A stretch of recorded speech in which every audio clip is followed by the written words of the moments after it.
आज हम पढ़ेंगे क्लास 7 चैप्टर 5 शासक और इमारतें। कुतुबुद्दीन के पहले छज्जे को यहाँ दिखाया गया है जो लगभग 1199 में बनाया गया था। छज्जे के नीचे छोटे मेहराब तथा ज्यामितीय रूपरेखा द्वारा निर्मित नमूनों को देखें। ये जो अभिलेख है ये अरबी में है।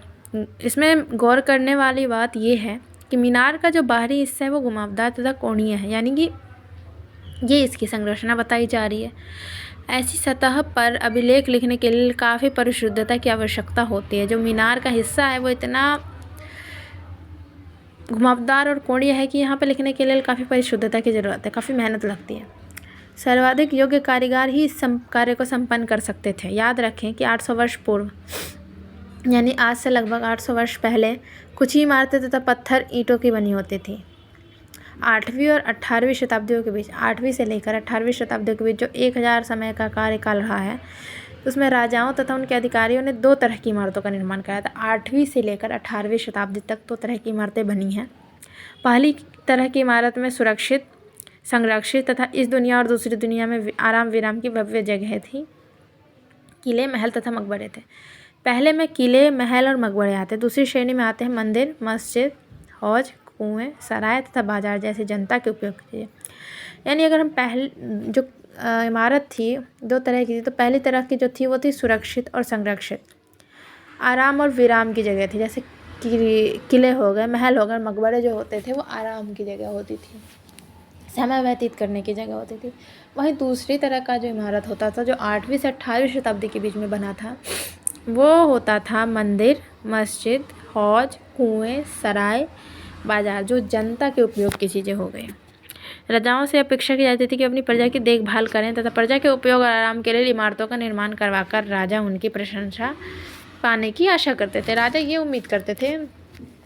ये उम्मीद की जाती थी कि वह जनता की देखभाल करे, और राजा भी इस तरीके के कार्य करते थे और जनता से ये आकांक्षा रखते थे कि वो उनकी तारीफ करें। इस तरह के निर्माण कार्य जो होते थे व्यापारियों सहित अन्य व्यक्तियों के द्वारा भी किए जाते थे। ये जो कार्य होता था निर्माण कार्य जनता के लिए व्यापारी भी करते थे, राजा भी करते थे और अन्य व्यक्ति भी कर देते थे जो सही थे, अर्थव्यवस्था जिनकी सही थी। वे मंदिरों, मस्जिदों और कुओं का निर्माण करवाते थे जो जनता के उपयोग की चीज़ें होती थी ना, मंदिर, मस्जिद, कुएं इनकी। परंतु घरेलू स्थापत्य व्यापारियों की विशाल हवेलियों के अवशेष 18वीं शताब्दी से ही मिलने शुरू हुए। जो घरेलू स्थापत्य की चीज़ें थी, जो व्यापारियों की विशाल हवेलियाँ थी, वो 18वीं शताब्दी से ही मिलनी शुरू हुई, उससे पहले हमें नहीं मिली है। अभियांत्रिकी कौशल तथा निर्माण निकाय। अभी हम जानते हैं अभियांत्रिकी कौशल कैसा था, यानी वहाँ जो बनावट था वो कौशल कैसा था और निर्माण कार्य कैसे होते थे। स्मारकों से हमें उनके निर्माण में प्रयुक्त होने वाली शिल्प विज्ञान का भी पता चलता है। छत का ही उदाहरण ले लीजिए। हम 4 दीवारों के आर पार लकड़ी की शह, तीरों अथवा एक पत्थर की पटिया रखकर छत बना सकते हैं। यानी कि आज के समय में हम कैसा छत बनाएंगे, 4 दीवारों के आर पार लकड़ी, शह, तीर रख देंगे, पत्थर की पटिया रख के छत बनाते। लेकिन यह कार्य उस समय बहुत कठिन होता था जब हम एक विस्तृत आधि संरचना वाले विशाल कक्ष का निर्माण करना चाहते थे। इसके लिए अधिक परिष्कृत कौशल की जरूरत थी।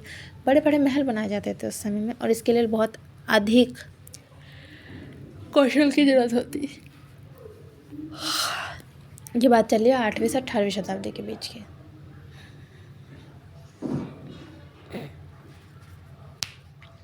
7वीं और 10वीं शताब्दी के मध्य, 7वीं से लेकर 10वीं के मध्य वास्तुकार भवनों में और अधिक कमरे, दरवाजे और खिड़कियां बनाने लगे।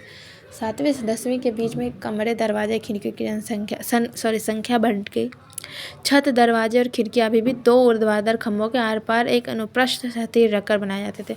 छत, दरवाजे और खिड़कियां, जो छत होते थे और उसके दरवाजे होते थे और खिड़कियां होती थी, अभी भी 2 पटरे लकड़ी ऊर्ध्वाधर रेखा में रख के और फिर बनाए जाते थे। लेकिन जो खिड़कियां होती थी, कमरे होते थे और कमरे के दरवाजे थे वो अधिक संख्या में बनाए जाने लगे।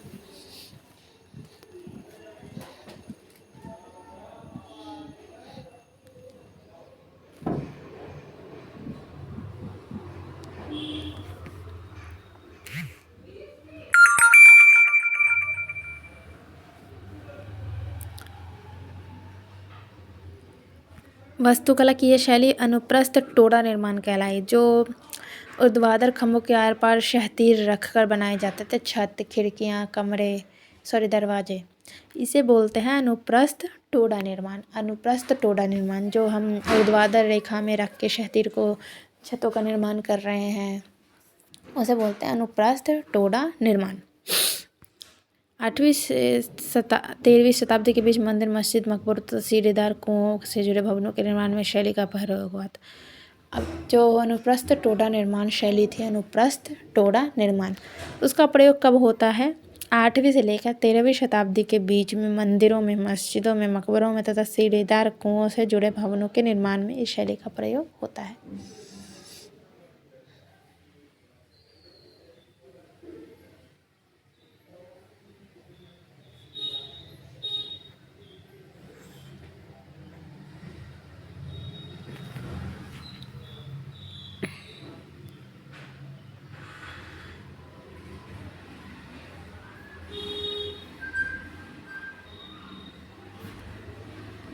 ये हमें दिखाया गया 11वीं शताब्दी के प्रारंभ में मंदिर निर्माण जो हुआ था।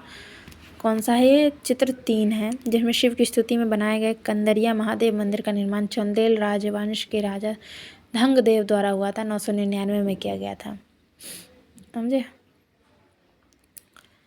मंदिर की योजना है, एक अलंकृत द्वार से इसके प्रवेश भाग और मुख्य सभा भवन, जहाँ नृत्य का आयोजन होता था, तक पहुँचता था।